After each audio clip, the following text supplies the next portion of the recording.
Buenas tardes, bienvenidos a Jueves de Academia, un espacio de la Escuela de Trabajo Social donde debatimos sobre ciencias sociales, trabajo social, contexto nacional e internacional, salud, economía y diversos temas de interés nacional e internacional.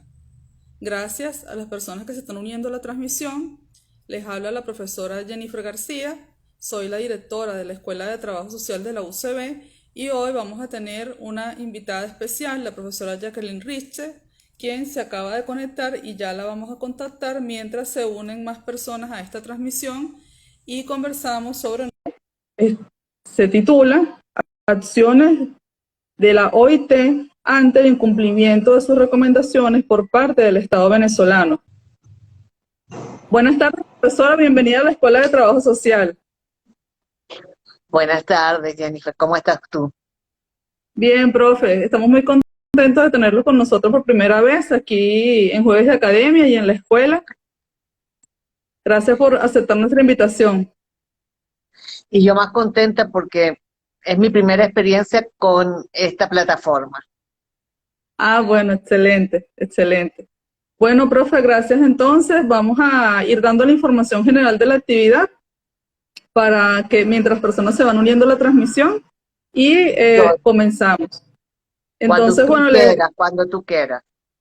gracias, profe. Bueno, les decía a las personas que se están conectando que para quienes se unen por primera vez a este espacio, que es Jueves de Academia, es un espacio que hemos venido desarrollando desde el año pasado, próximo a cumplir ya su primer año, donde todos los jueves nos reunimos para conversar diferentes temas de las ciencias sociales, por supuesto del trabajo social y temas del contexto nacional e internacional.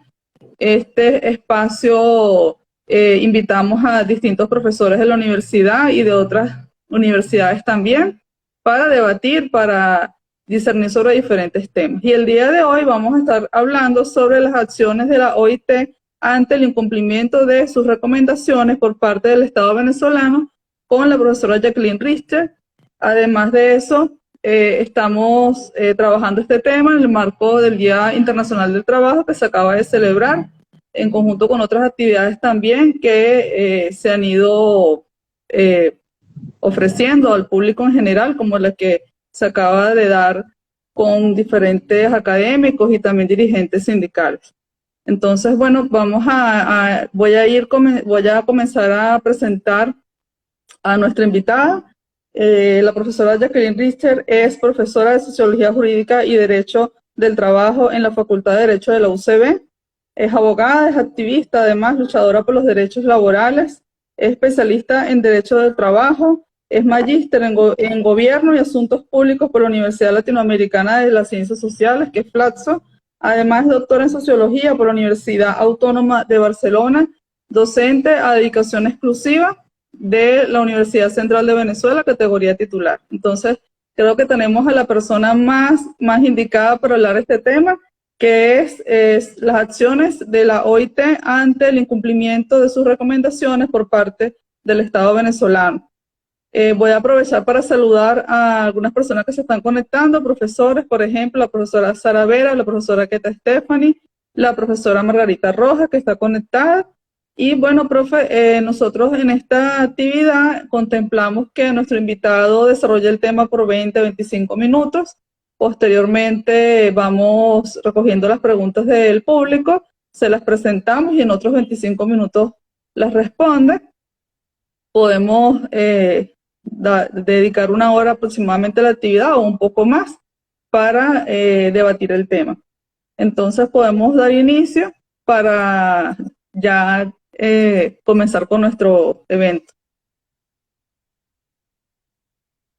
Bueno, la primera cosa, un gran agradecimiento a la Escuela de Trabajo Social por invitarme a este evento y un reconocimiento, Jennifer, que tú has mantenido tu escuela activa en toda la pandemia y han realizado actividades, inclusive en la época en que todavía no sabíamos para dónde íbamos con esto de la pandemia.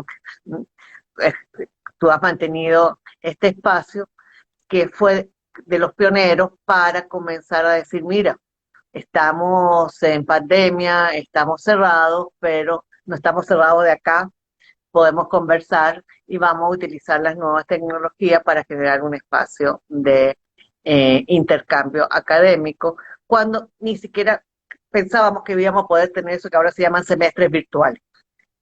Entonces, eso ha Exacto. sido, felicitaciones. Yo Gracias, soy profe. parte de, no, en serio, chapó por esta iniciativa. Y el tema que me convocaste es un tema laboral y que yo creo que es importante como situarlo en un contexto histórico, porque uno empieza a hablar como si todo el mundo supiera qué significa OIT. Uno empieza a hablar como si todo el mundo supiera qué es comisión de encuesta, qué es órganos de aplicación. Y uno sale a la calle, o ni siquiera a la calle, a los estudiantes, inclusive de derecho, te quedan mirando como condorito. Así. Entonces, es importante, yo le digo, pregunten, no necesariamente todo el mundo tiene que conocer la estructura del sistema de Naciones Unidas. La OIT, que significa Organización Internacional del Trabajo, es la única instancia de la actual Naciones Unidas que proviene de la anterior Organización Mundial, que era la Sociedad de las Naciones, y es producto del Tratado de Versalles y nace, y eso es importante, en 1919, finalizando la Primera Guerra Mundial. Y no es casual que nazca en ese momento. No es casual que la organización nazca después de una confrontación bélica. Y su, digamos, refundación con la Declaración de Filadelfia, por decirlo de alguna manera, es en 1944, en plena Segunda Guerra Mundial. Y uno de los convenios fundamentales, el 87, sobre libertad sindical, es del año 47, finalizando la Segunda Guerra. Entonces, ¿y por qué hago énfasis en este elemento?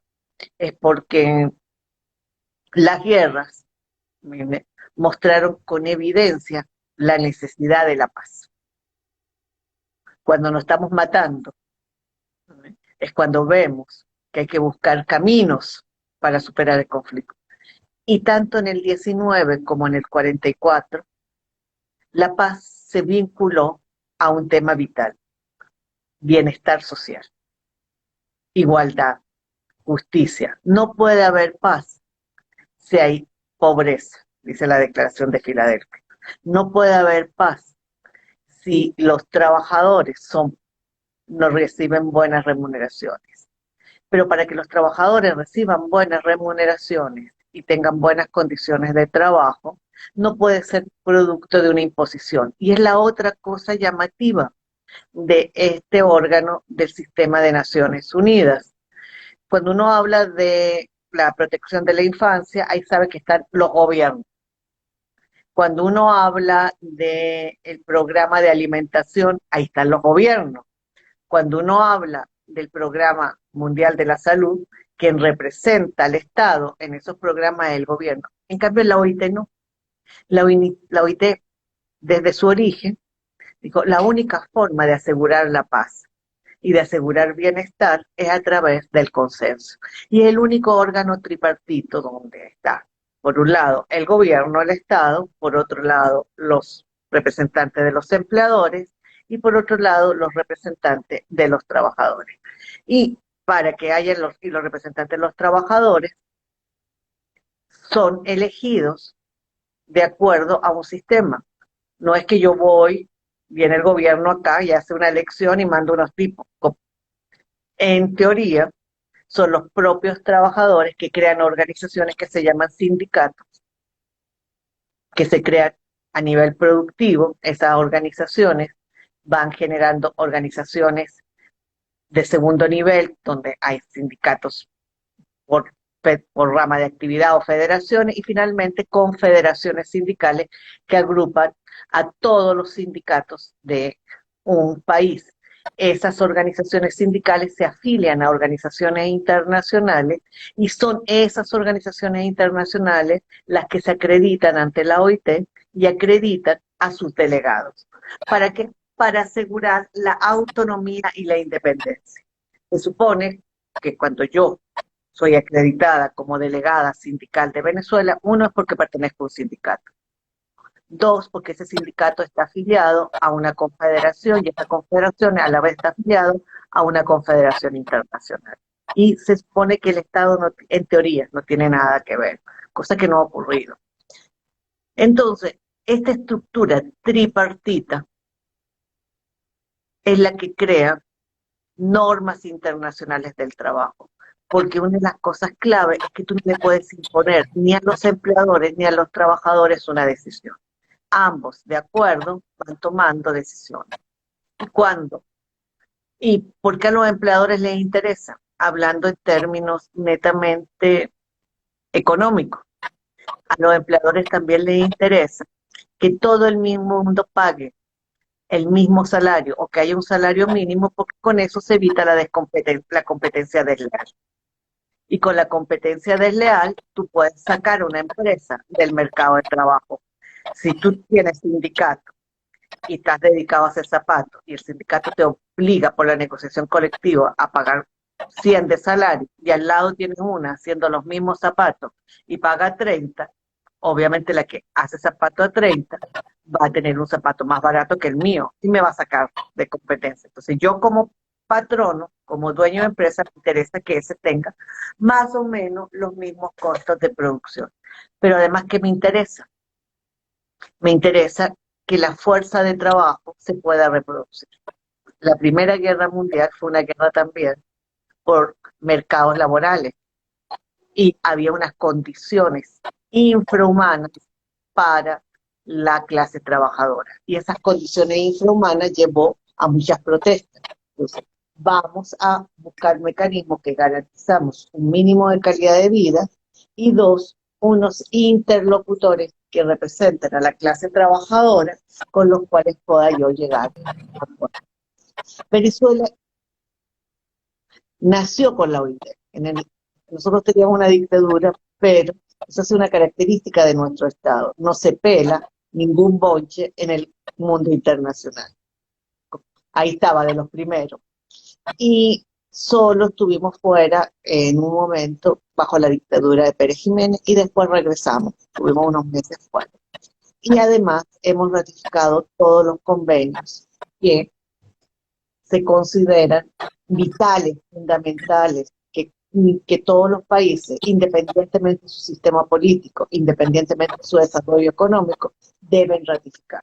Son convenios que garantizan la posibilidad de los trabajadores de organizarse libremente, de negociar colectivamente, convenios que garantizan la igualdad de oportunidades y de trato en el empleo, que prohíben el trabajo infantil y que prohíben el trabajo forzoso. En ese marco se habla de trabajo decente. Usted puede ser un país muy pobre, por ahí estaban hablando de Haití, usted puede ser Haití, usted puede ser un país africano de Centroáfrica muy pobre, pero tiene que ratificar esos convenios. No tienen que ver con situación económica, con cantidad de dinero que produzca. Usted tiene que garantizar a los trabajadores que se organicen como se les da la gana. Usted tiene que garantizar que en su país no haya discriminación por razones de sexo, por razones étnicas, por razones políticas. Tiene que evitar que los niñitos trabajen y usted tiene que prohibir el trabajo forzoso. En ese contexto, también la OIT sabe que que las personas no cumplen las normas si no hay, de alguna manera, vigilancia y sanción. Pero la OIT no te va a sacar la correa para castigarte hasta que te hayas portado muy, pero muy mal. Y para castigarte, más que para castigarte, para ayudarte a cumplir las normas internacionales que tú como país has ratificado, yo estoy de acuerdo, los niños no tienen que trabajar y ratifica el convenio que prohíbe el trabajo infantil. Solamente te dice, yo te voy a ayudar a que tú cumplas ese convenio, y se crearon órganos de control de cumplimiento de los convenios. Uno de ellos es la Comisión de Expertos en Aplicación de Convenios y Recomendaciones, frente a la cual los estados cada cierto tiempo tienen que decirle qué están haciendo para cumplir el convenio. Y la OIT trata de ayudarte a que tú cumplas ese convenio. El tema de la libertad sindical era tan importante, porque sin libertad sindical no había posibilidad de que el trabajo cumpliera su función de redistribuir riqueza y poder, que se creó un órgano especial, el Comité de Libertad Sindical. Todos estos órganos son de composición tripartita. Están los empleadores, están los trabajadores y el gobierno. Y también, cuando un Estado se porta mal, los trabajadores y los empleadores pueden ir a este órgano tripartito y decirle, oye, ahí no se están haciendo las cosas bien para que se cumpla la obligación de garantizarle a los trabajadores que pueden organizarse como ellos estimen conveniente. Dentro de esta idea de acompañamiento para cumplir, se pasan como por varias fases antes que la OIT tome la decisión de pasar de la parte de acompañamiento, de apoyo pedagógico, a la parte más vinculada a sanciones. Nosotros siempre nos reímos porque cuando leemos los informes de la Comisión de Expertos en aplicación de normas y convenios o del Comité de Libertad Sindical, cuando el comité inicia con profunda preocupación, uno dice, Guillo, ese Estado está haciendo las cosas muy mal. ¿Viste? Eso es decir, ese tipo de frase, o exhortamos al gobierno, es que ahí la cosa está muy mal. Y la primera cosa es que se le da como miles de posibilidades al gobierno para buscar soluciones. Se acompaña para que la violación termine. Cuando las cosas empiezan a ponerse más duras, la propia Constitución tiene otros procedimientos para lograr el cumplimiento de los convenios. Y uno de ellos está en un artículo de la Constitución de la OIT, que es el artículo 26, y es que ya sean los empleadores o ya sean los trabajadores, pueden solicitarle a el Consejo de Administración, que vendría a ser como el órgano ejecutivo de la OIT, como el Poder Ejecutivo, que nombre una comisión de encuesta. El nombre en español es poco afortunado, porque en el fondo es una comisión de investigación. Viene de una traducción del francés un poco práctica, quedó mal.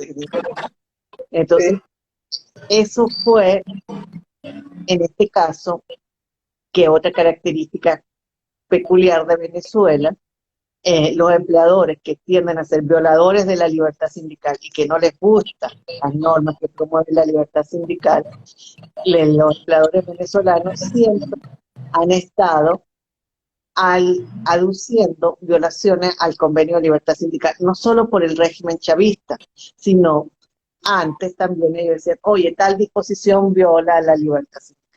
O sea, ya tenían una experiencia de utilizar, que es la otra cosa importante. No es fácil utilizar los mecanismos, aunque sean sencillos. Primero hay que saber que existen. O sea, es una puerta muy sencilla de tocar, pero tú primero tienes que saber en qué parte del edificio está la puerta. Primero, ¿dónde está el edificio? ¿Cómo se llama el edificio? ¿Y dónde está la puerta para tocarlo? Entonces, y ya los empleadores tenían cierta experiencia en hacerlo.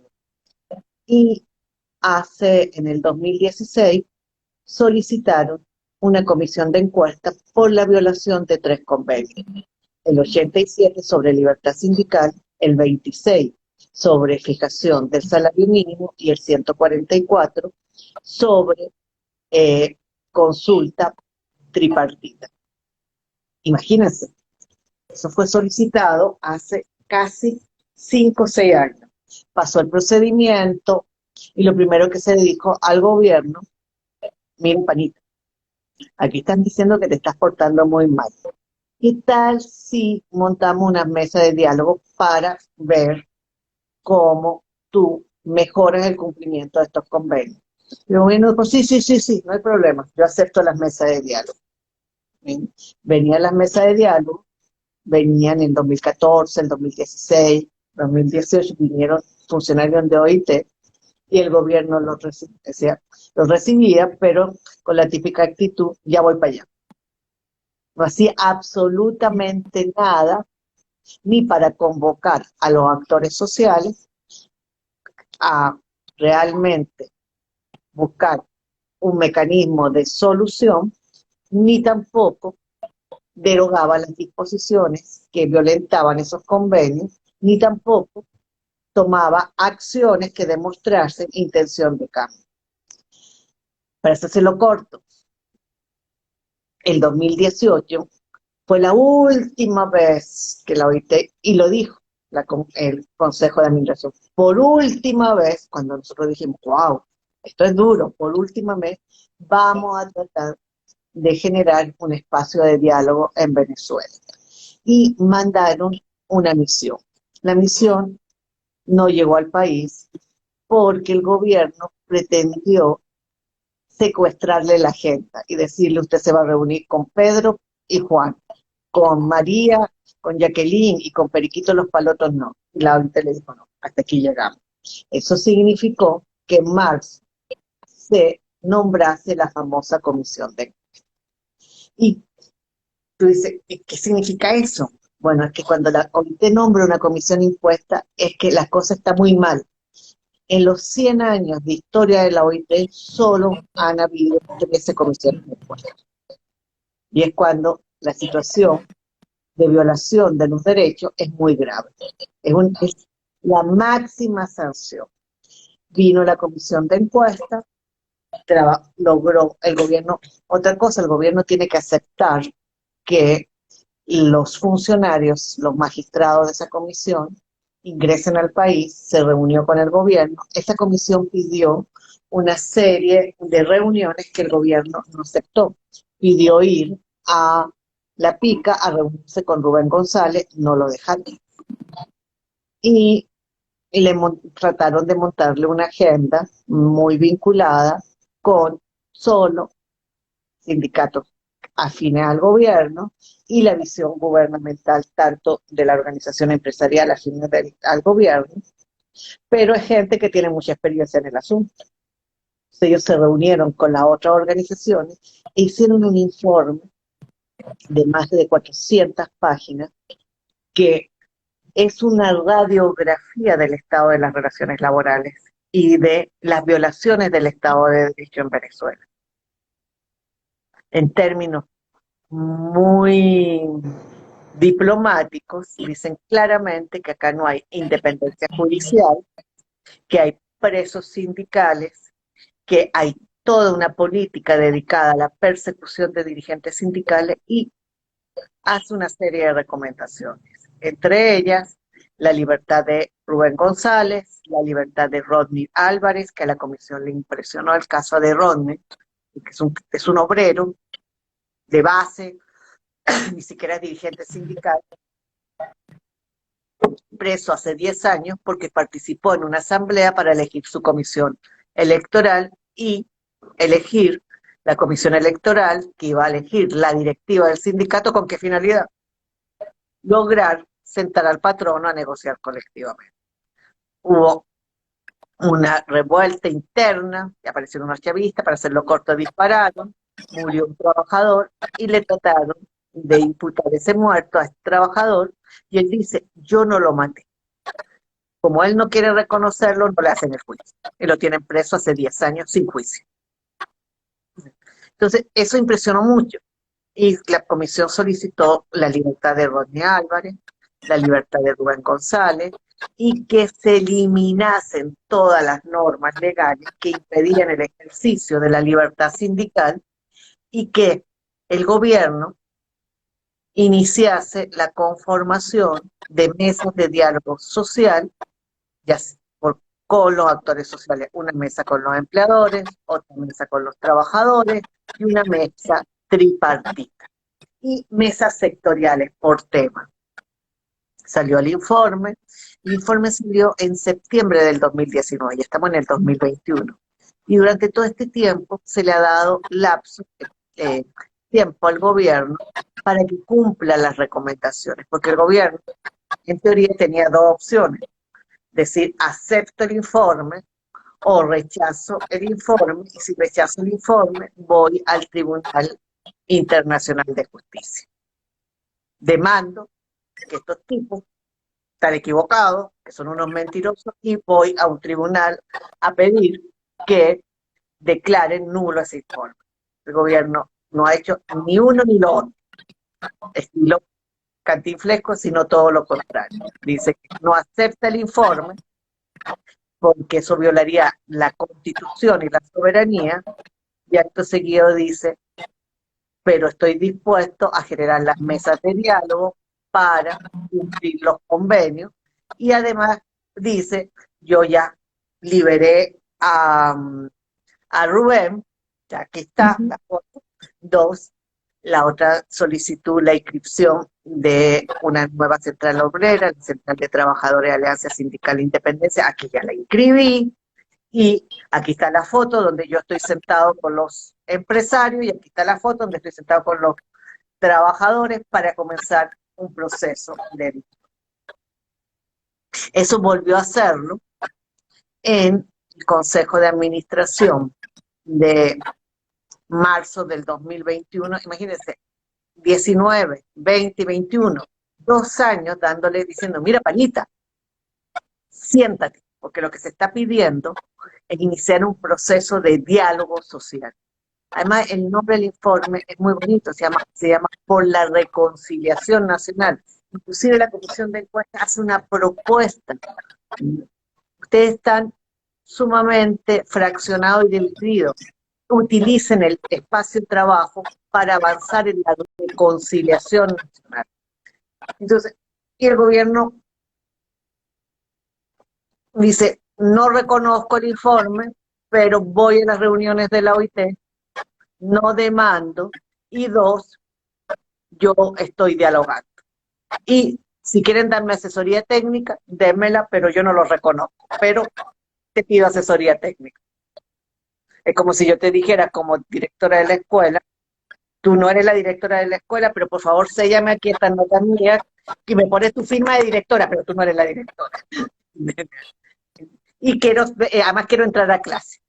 Entonces la OIT se queda como, bueno, ¿cómo va a querer entrar a clase si no me está reconociendo? En la última reunión, y eso es importante decirlo, el gobierno tiene aliados.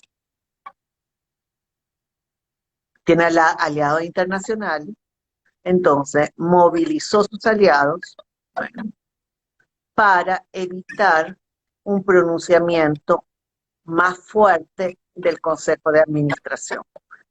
Y trató que el Consejo de Administración archivase el informe de la Comisión de Encuesta, que el mecanismo, nosotros la UCB lo sabemos, cuando usted quiere que algo no funcione, nombre una comisión. Entonces, mandarlo a una comisión. Con eso cualquier cosa muere. La mayoría logró que no. Que ahora se está hablando de aplicar otro artículo de la Constitución donde el Consejo de Administración puede tomar medidas más fuertes. Pero todas son medidas de gente que cree que van a venir acá, los marines, ¿no? Que van a meter preso a alguien. No. Las medidas son sanciones que duelen mucho a los gobiernos. Por ejemplo, que en la próxima Conferencia Internacional del Trabajo no se permita la acreditación de la delegación gubernamental. Y en el espacio que tienen que estar los delegados gubernamentales te vacían. ¿Por qué? Por maula, por incumplidores. Dos, no dar asesoría técnica, no darles posibilidades de defenderse en los procedimientos administrativos que se sigan. Y son sanciones que solo afectarían al gobierno porque no afectan a la representación de los trabajadores y a la representación de los empleadores. Y los empleadores y los trabajadores podrían seguir teniendo su voz, pero el gobierno estaría ahí sentado, ni siquiera sentado, no podría defenderse. Esas son las sanciones. La máxima sanción de OIT que la van a preguntar es la expulsión. Y ha ocurrido una sola vez por el régimen de apartheid de Sudáfrica y ni siquiera hubo expulsión, porque Sudáfrica se enteró y dijo más o menos, de mejores sitios me han echado y antes que me echen se salió. Entonces, un poco la sanción, ¿miren?, es exponerte de alguna manera al escarnio internacional.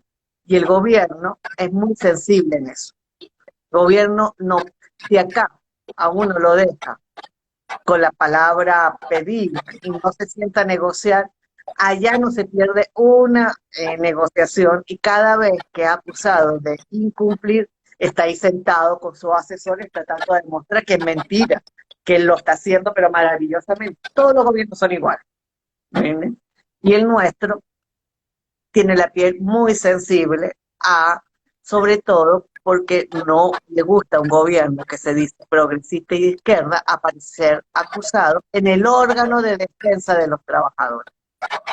Entonces, en marzo, el Consejo de Administración decidió que en el próximo Consejo de Administración iba a evaluar aplicar las sanciones del artículo 33.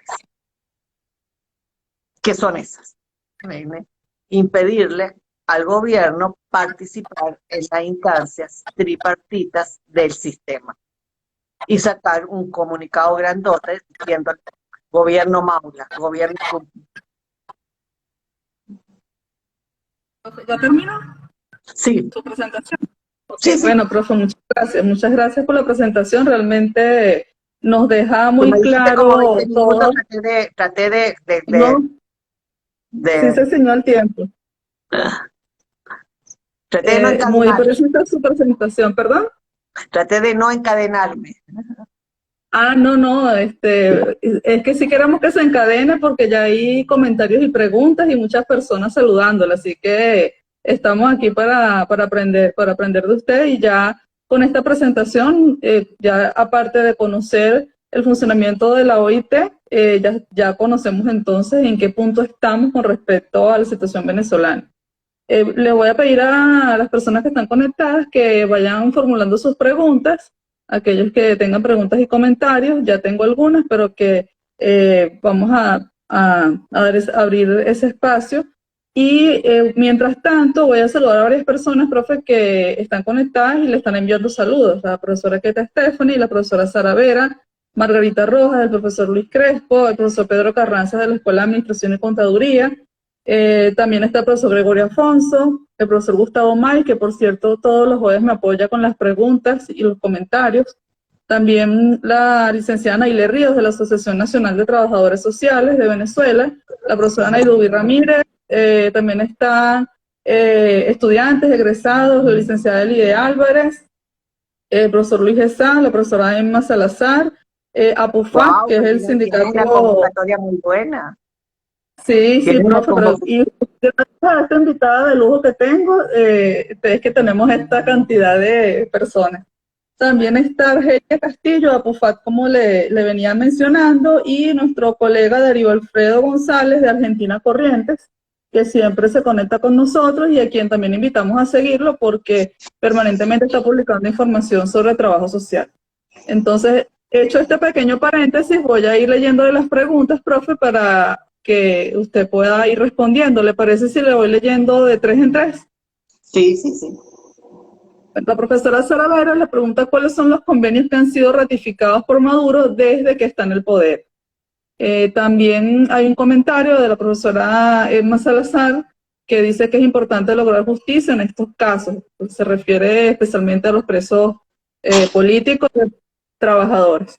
Y también cuánto tiempo se debe pasar para que se produzca la expulsión de la OIT. Hasta ahora, estas tres primeras preguntas para seguir leyendo comentarios y preguntas. Ok. ¿Cuántos convenios ratificados en el gobierno de Maduro? Poquísimo. Solamente ratificaron el convenio sobre la eliminación de las formas más terribles de trabajo infantil. También la mayoría de los convenios importantes de OIT estaban ratificados antes del gobierno, inclusive del presidente Chávez. Y no han ratificado el último convenio que está siendo ratificado por muchos países de la región, que penaliza el acoso laboral. María, otra pregunta, ¿cuánto tiempo hay La otra, que...? Sí. ajá, profe. La otra pregunta es ¿cuánto tiempo debe pasar para que se produzca la expulsión de Venezuela o una expulsión de la OIT? No hay lapso, no es un problema de lapso, es de violaciones que ocurra el Estado. Y el único caso previo fue el caso de Sudáfrica, que tenía un régimen terrible, era por el apartheid. Ni siquiera la dictadura sureña. Por cierto, Chile tuvo en el 75 una comisión de encuestas, pero nunca estuvo planteado la expulsión. O sea, no es un problema de lapso. Y la expulsión requiere consenso. Y este gobierno tiene grandes amigos afuera. En la última reunión en el Consejo de Administración, él puso a sus amigos. Y no era solamente los aliados típicos, aparecieron otros países que decían, oye, la cosa no es tan grave, vamos a darle otra oportunidad. Se movió bien. Porque de hecho la persona que pregunta esto, que es nuestro amigo José Vicente Moreno, que siempre se conecta con nosotros, dice que se considera que se hace eterna la llegada del castigo al Sí, gobierno por los incumplimientos, ¿no? sí, sí. Son procesos lentos, porque son procesos además que garantizan el derecho de defensa del Estado. O sea, cuando usted hace una queja ante la OIT, lo primero que le dice la OIT, he recibido su queja, la voy a transmitir a su gobierno, y le da un periodo al gobierno para que responda a los alegatos. Acto que el gobierno responde y le envía tu queja. Mire, usted están diciendo que usted está violando la libertad sindical, que tiene preso fulanito, que tiene preso fulanito, que tiene preso, que reprimió tal protesta. El gobierno dice, mira, esos tipos yo no los tengo presos. Eso fue el Poder Judicial, que es autónomo y están presos por violar tal y tal. Y la respuesta del gobierno la recibe y se la mandan a la organización sindical. El gobierno está diciendo, y tú vuelves a responder. Eso es de intervenir porque se, se les da a ambas partes el derecho a que hagan sus alegatos. Profe, tengo otra pregunta por acá. ¿A dónde fue un empleado público por violación de sus derechos laborales? Depende de qué tipo de violación de derechos laborales. Para ir directamente al Comité de Libertad Sindical tiene que probarse que esa violación está menoscabando, está afectando, está evitando el ejercicio de la actividad sindical. El resto de violaciones puede ser reportada a la organización sindical de su trabajo para que ella la reporte cuando el gobierno le toca decir que está cumpliendo, por ejemplo, el convenio de salario, decir, no es verdad, porque en tal sitio los salarios que está pagando el gobierno están por debajo, hasta a veces en algunos momentos fue debajo del salario mínimo, o el salario que pagan no alcanza ni para comprarse una arepa. Entonces eso va a la comisión de expertos en cumplimiento de convenios y recomendaciones. Pero solo los Profe, casos de libertad sindical van directo al Comité de Libertad Sindical. aquí me señala Servicio Social Venezuela, quien también invitamos a seguir, que es un emprendimiento que, que surge desde la carrera como tal. En materia de personas con discapacidad, se violan muchas leyes nacionales y normativas internacionales. En la actualidad, ¿qué organismos están activos para la defensa de estos derechos en materia laboral? Ahí lo que tú puedes hacer es lo mismo. Hay una serie de convenios sobre igualdad de oportunidades que deben aplicarse a las personas con discapacidad, que al no estarlas cumpliendo el gobierno, tú podrías, cuando le corresponde preguntarle al gobierno qué está haciendo para proteger a las personas con discapacidad, hacer llegar toda esa inobservancia. La otra cosa, aunque suene raro, porque no hay Estado de Derecho, es utilizar los mecanismos institucionales, los tribunales laborales, los órganos administrativos de protección. Inclusive, la gente dice, puede utilizar algo que yo sé que no va a funcionar, que es una pérdida de tiempo, pero puedes ir construyendo hasta la memoria histórica de cómo en el país se fue destruyendo toda la institucionalidad. No es lo mismo decir que no funciona al tener una demanda en que ni siquiera te han dado el recibido, o que la engavetaron, o que la declararon en contra tuya. Exacto. Profe, ¿qué otros países tienen comisión de encuesta o se decidió que se denominara o se designara una comisión de encuesta para investigar la situación laboral? Mira, la única comisión de encuesta en este momento, la última comisión de encuesta fue la venezolana. Las anteriores fueron hace muchos años, porque son 13 en 100 años. En la década de los 90 hubo una comisión de encuesta para la República Dominicana por el trabajo forzoso de los haitianos. Y fíjate, esa comisión fue tan exitosa que dio como resultado, porque eso es lo que le interesa a la OIT, no le interesa tanto sancionar como solucionar el problema, buscar mecanismos de solución del problema. Eso llevó a una reforma legislativa para garantizar que no hubiese trabajo forzoso en las plantaciones que trabajaban los haitianos en República Dominicana. El 75 hubo una comisión de encuesta para Chile. Y ahorita se estaba pensando una comisión de encuesta para Guatemala y hay una comisión de encuesta para Qatar. Okay. Pero Profe, ninguna de las dos ha sido aprobada. está en proceso de estudio. Es decir, que la única comisión de encuesta activada es para el caso venezolano. Es para el caso venezolano. Acá le están preguntando... Ya la comisión de encuesta terminó, porque ya hizo su informe. Ya terminó. Okay. Le están preguntando también, profe, ¿qué opinión tiene sobre las contrataciones colectivas que perdieron vigencia desde el año 2017, según lo que nos plantea aquí uno de nuestros conectados? Ese tema, por ejemplo, es perfectamente llevable por una queja ante el Comité de Libertad Sindical, porque el Comité de Libertad Sindical es competente por las violaciones del convenio 87 y el 98, porque parte de la actividad sindical es negociar colectivamente. Y el solo hecho que las negociaciones estén absolutamente paralizadas significa que se está violando el convenio. Y el hecho que el Estado decida con quién negocie, con quién me siento a negociar, que es lo que nos hicieron a nosotros. O sea, hay un contrato colectivo para los trabajadores del sector universitario que no discutió la FAPU, que es la asociación que representa a las asociaciones de profesores de cada universidad autónoma. Lo discutió otro, pero el que lo discutió no tiene un afiliado en mi sitio de trabajo.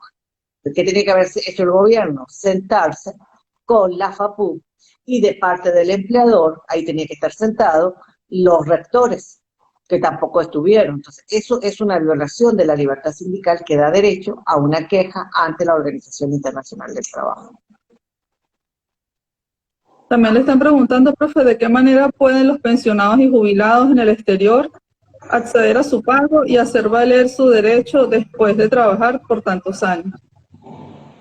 Eso es imposible en este momento. Es decir,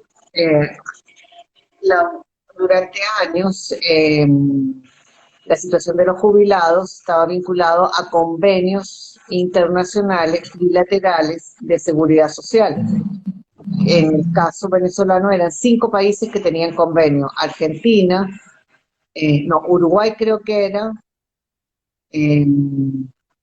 Chile, Italia, España, que permitía que el Seguro Social transfiriese desde una cuenta venezolana a una cuenta en el exterior que la persona abría la pensión.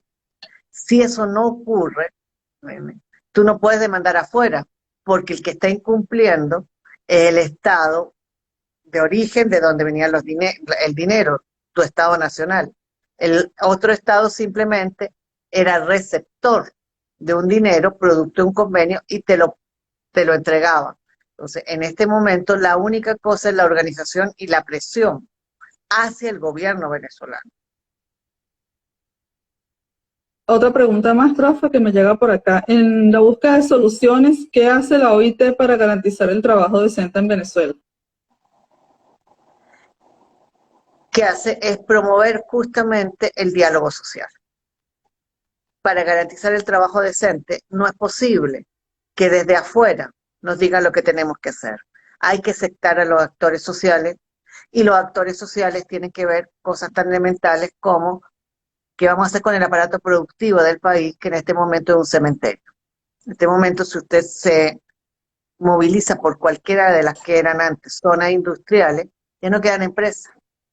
En el sector público hay poco trabajo también, y el trabajo en pésimas condiciones. Entonces, lo primero, hay que ponerse a pensar en cómo creamos empleo productivo con protección social. Dos, cómo las normas que existen internamente, que limitan la libertad sindical, que criminalizan la protesta, que por otro lado, independientemente que digan que la Constitución garantiza la igualdad, que hay prácticas discriminatorias en el acceso al empleo y hasta los servicios sociales por preferencias políticas, que hay discriminaciones por preferencias sexuales. ¿Qué mecanismo pueden los actores sociales utilizar para atenuar esas prácticas?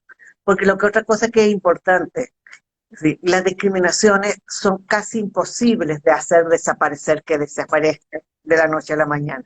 Lo que tú vas haciendo es un proceso de limitar y atenuar las discriminaciones.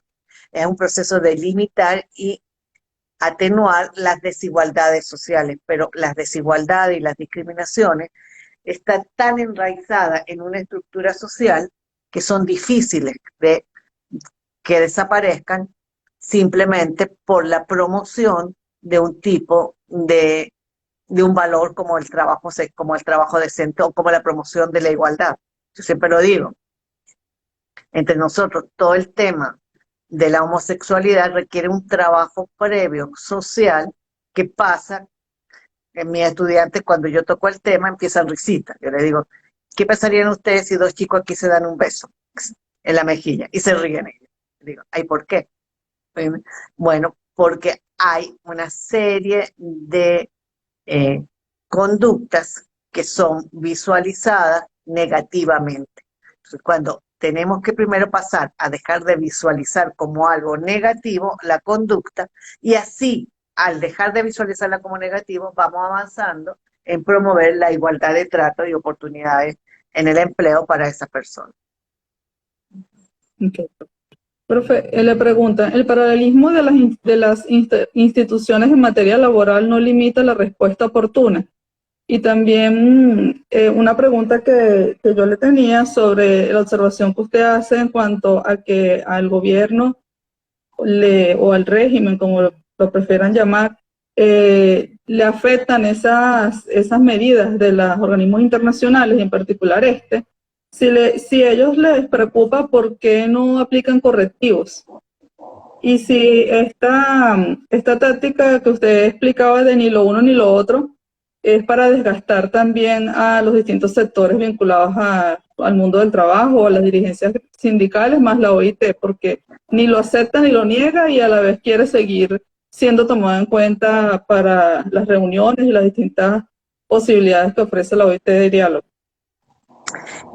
Jennifer, diste en el clavo, porque cuando tú estás en el ámbito internacional, son múltiples problemas. Entonces, el caso venezolano se convierte en una papa caliente y hablan, y la agenda de temas Entonces, llega un momento que el presidente del Consejo de Administración fue increíble cuando dijo, no, ustedes ya hablaron, lo de Venezuela ya se decidió, o sea, ya no quiero saber más nada de ese caso. Efectivamente, es parte de la táctica, cansar. Porque además Ok. tiene otros casos con tal o más gravedad que la venezolana. Yo siempre, ahorita no tanto, pero yo siempre decía que hace años lo mejor que le podía ocurrir a un gobierno venezolano era sentarse en el banquillo internacional de los acusados, en el Comité de Libertad Sindical, después del gobierno colombiano. ¿Por qué?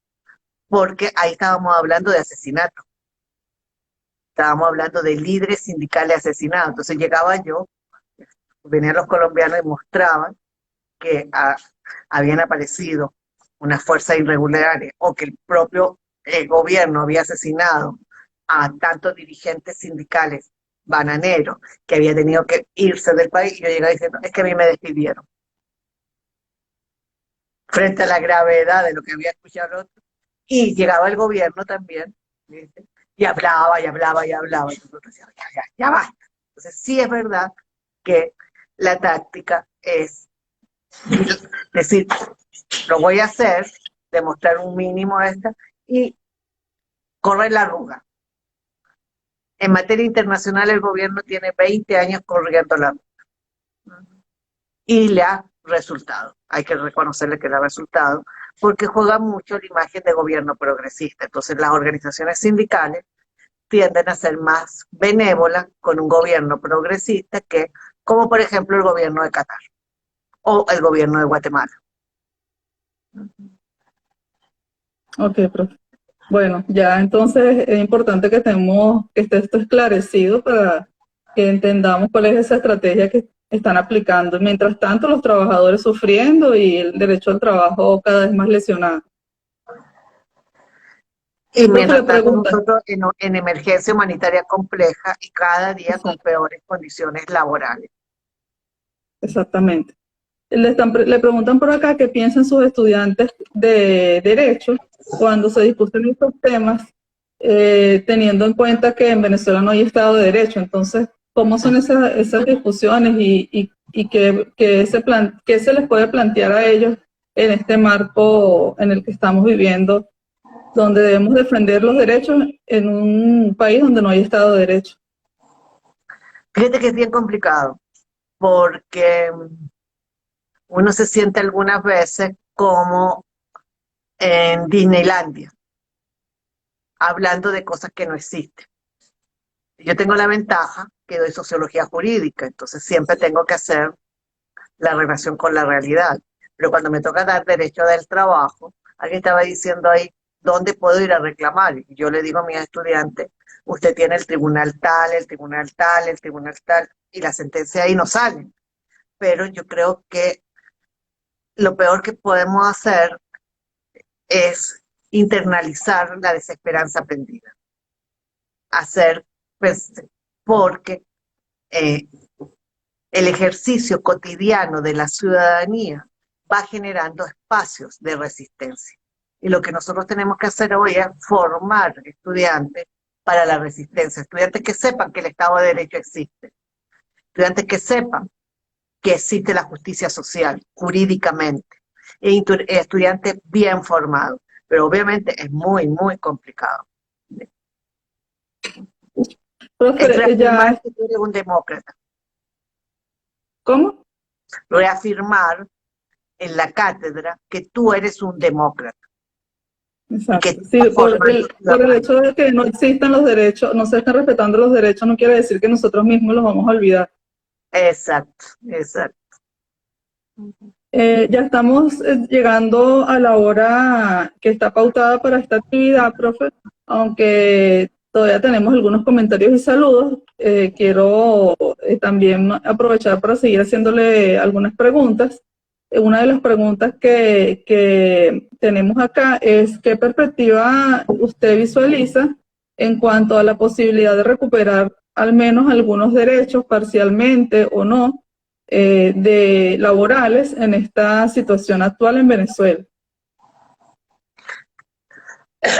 Fíjate que voy a decir algo polémico. Creo que, por ejemplo, en materia de libertad sindical, el nombramiento de estos dos rectores de oposición y el nombramiento como suplente de uno de esos rectores de León Arizmendi es una muy buena noticia para el movimiento sindical. Creo que puede introducirse en la agenda del Consejo Nacional Electoral la liberación de las elecciones sindicales y que el Consejo Nacional Electoral asuma las recomendaciones de la OIT en torno a que ellos no tienen nada que hacer en la organización de elecciones. Por ejemplo, a nosotros nos caería muy bien en este momento que pudiéramos hacer elecciones en la PUCB. O sea, la PUCB, la comisión electoral, cada vez que yo converso con ellos, son 30 pasos, entonces yo le digo, vamos a hacer la simulación. No, ya voy en el paso 8, no, yo ya avancé, voy en el 15, no, manda eso para el Carrizo. Bueno, parece ser que no lo quieren mandar para el Carrizo, entonces que el propio CNE diga, mira, yo no tengo nada que ver con eso. Y dos, yo creo que es importante el diálogo con los empresarios. Los empresarios, por la comisión de impuestas, están en instancias bipartitas y hay que ir a decirle, mira Panito, te felicito porque estés pagando promedio $50 mensuales, pero ¿por qué no hacemos una cosita? Trata de llevar $10 de eso a salario, que 10 tengan el efecto salarial para que la gente vaya recuperando sus prestaciones sociales, para que una hora extra valga algo, para que el bono vacacional tenga algún sentido.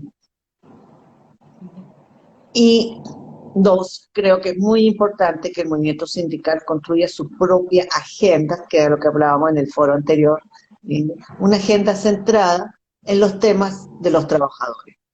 Adentro de la universidad, nosotros tenemos temas propios de condiciones de trabajo que nuestras autoridades tienen que discutir con el gobierno. Y eso no es perder autonomía.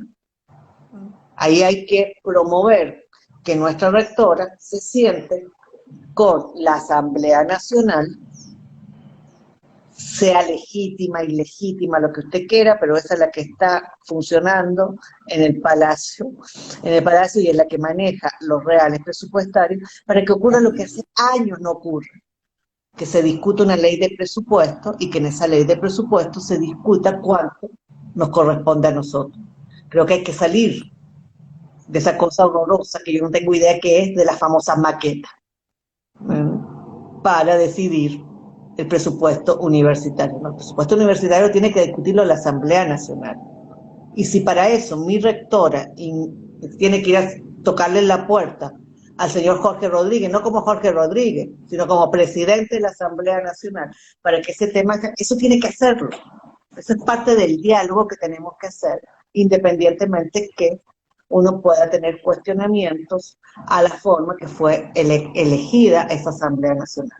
Pero si nosotros no avanzamos en un proceso de conversación, de diálogo, sobre temas concretos, yo no voy a ir a hablar con la Asamblea Nacional para definir si este es un gobierno, ¿cómo le dice? Si es un régimen Castro comunista, narcotraficante, islamista. No, yo tengo que decirle, mire Panita, entre sus obligaciones, según la Constitución, es discutir la ley de presupuesto. Bueno, ¿cuánto se va a dedicar a eso?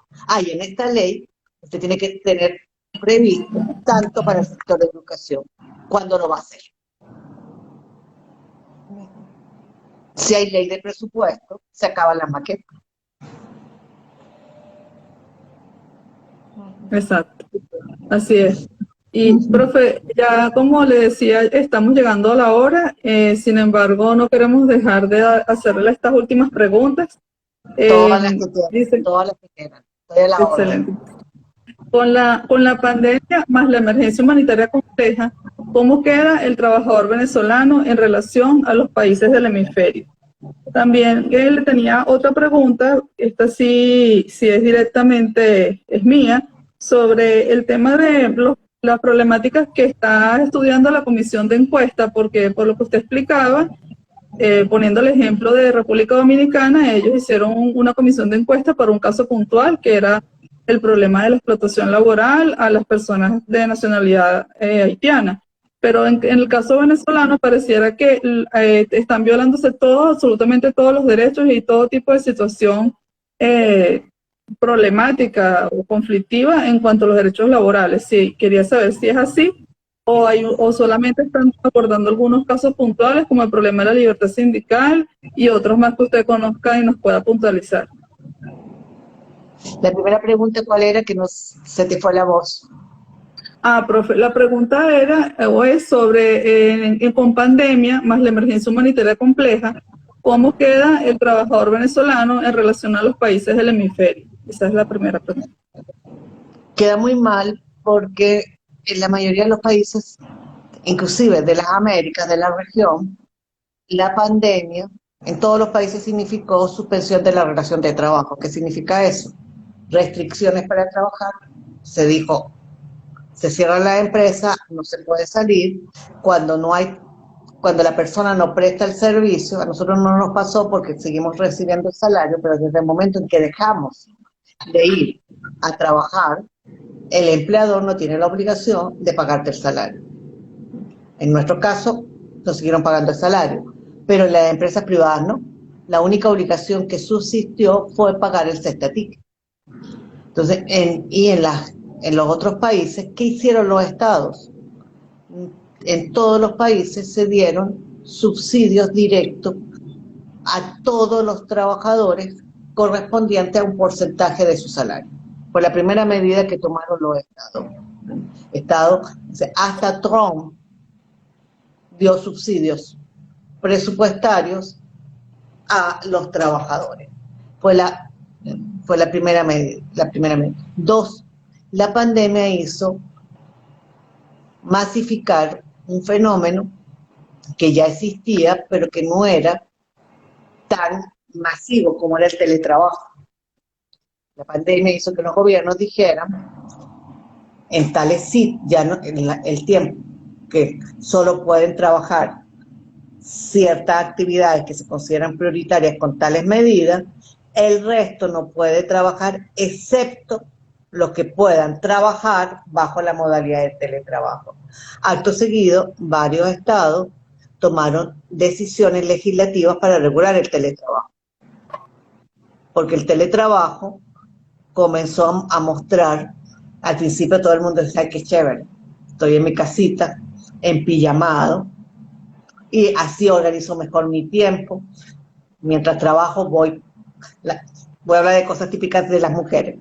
Estoy trabajando y puedo montar la lavadora. Antes tenía que pensar en la noche y empezar a montar lavadora porque me iba al trabajo. No, ahora monto lavadora, monto comida, atiendo los chamos aquí. Esto es lo máximo. Hasta que empezaste a darte cuenta de que era el triple de esclavitud. Y que tu empleador antes te molestaba un ratico y ahora te molestaba todo el tiempo. Se apareció el derecho a la desconexión. Llega una hora en que tú tienes derecho y en algunas legislaciones, sobre todo cuando estás trabajando en tu casa, en terminales que vienen de la empresa, hay que bajar el botón, hay que apagarlo, derecho a desconexión. El tema de la privacidad, todo eso empezaron a haber regulaciones, nada de eso ocurrió en Venezuela. Y la pandemia nos agarró en unas pésimas condiciones, que tuvo una cosa favorable. Como veníamos de una emergencia humanitaria compleja y ya teníamos más de 2 años casi aislados, con muy pocos vuelos, el contagio inicial fue menor. Nosotros estamos viviendo recién los grandes contagios, pero nos agarró con un sistema de salud en el suelo. El 18 y el 19 los trabajadores de la salud estaban en la calle reclamando condiciones de trabajo e insumos para trabajar. Y ya el aparato productivo estaba muy tocado, con una producción muy baja. Entonces, la pandemia de alguna manera vino a, ¿cómo diríamos?, a potenciar una situación previa. ¿Y la otra? La otra pregunta que era mía que sobre los problemas que está abordando la Comisión de Encuesta en Venezuela, porque cuando usted puso el ejemplo de República Dominicana, ellos se centraron en la explotación de las personas de nacionalidad haitiana en ese país. Pero pareciera que en Venezuela los problemas son múltiples, es decir, salariales, libertad sindical, etcétera. Entonces quería saber si en Venezuela están abordando todos estos problemas o se están centrando en algún aspecto específico que usted nos pueda señalar. La comisión de encuesta ya terminó y entregó ese informe en septiembre del 2019. ¿Qué pasó en Haití? Pasó lo mismo. La comisión de encuesta terminó y entregó el informe. La diferencia fue que el Estado el gobierno de República Dominicana agarró el informe, tomó las recomendaciones y desarrolló una política en torno a esas recomendaciones, entre las cuales dijo, hoy hay que reformar. Es decir, ejecutó las recomendaciones. En cambio, en Venezuela ya la comisión no existe. Ya dijo, mire, señor, usted tiene que reformar la legislación, tiene que derogar todas esas disposiciones que permiten meter preso a los dirigentes sindicales por el ejercicio de la libertad sindical, tienen que soltar a los dirigentes sindicales que están presos, tienen que terminar los procesos penales. Eso ya está escrito, y es sobre 3 áreas: libertad sindical, salario mínimo y consulta tripartita. El resto, por ejemplo, discapacidad, situación de los trabajadores de la salud, discriminaciones por razones políticas, no están. No están Bueno, en el tema de la comisión. no está en esta oportunidad, no está contemplado en el informe. No, pero la OIT se puede pronunciar a través de otros órganos de control, como por ejemplo la comisión de expertos en aplicación de normas y de convenio y recomendación. Ahí es un espacio en el cual uno puede llevar las observaciones que tiene el movimiento sindical sobre lo que está haciendo el gobierno para cumplir esos convenios o cómo lo está incumpliendo. Y está la Comisión de Normas Internacionales de la Conferencia, que también los sindicatos pueden presentar denuncias. O sea, hay otras instancias en las cuales pueden ser utilizadas para presentar denuncias. Ok. Profe, ya entonces vamos a ir cerrando. Pareciera que en el ánimo de las personas hay como un interés o un deseo porque Venezuela sea expulsada de la OIT, porque es la sanción más contundente que hay. ¿Qué opina usted en cuanto a esto? Si acaso no es más bien perjudicial en lugar de beneficioso para Venezuela. Y le pido entonces una reflexión final y algunas palabras que nos animen un poco a, a seguir firmes en la lucha por nuestros derechos y a tener esperanza de que efectivamente vamos a tener conquistas en mediano plazo o corto plazo. Lo primero, derecho que no se defiende, derecho que se pierde.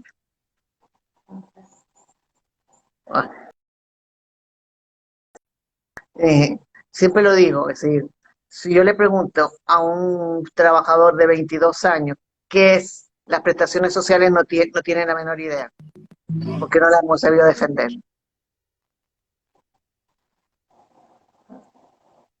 2, mira, yo creo que las expulsiones y aislar un país al final no ayuda.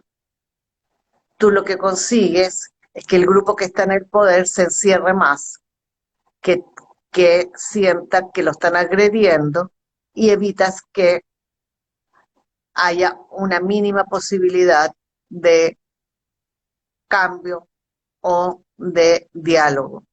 Y las sanciones, ahí está Cuba, ahí está Corea, ahí estuvo Vietnam, o sea, no ayudan, al revés, dificultan la búsqueda de salida a los problemas.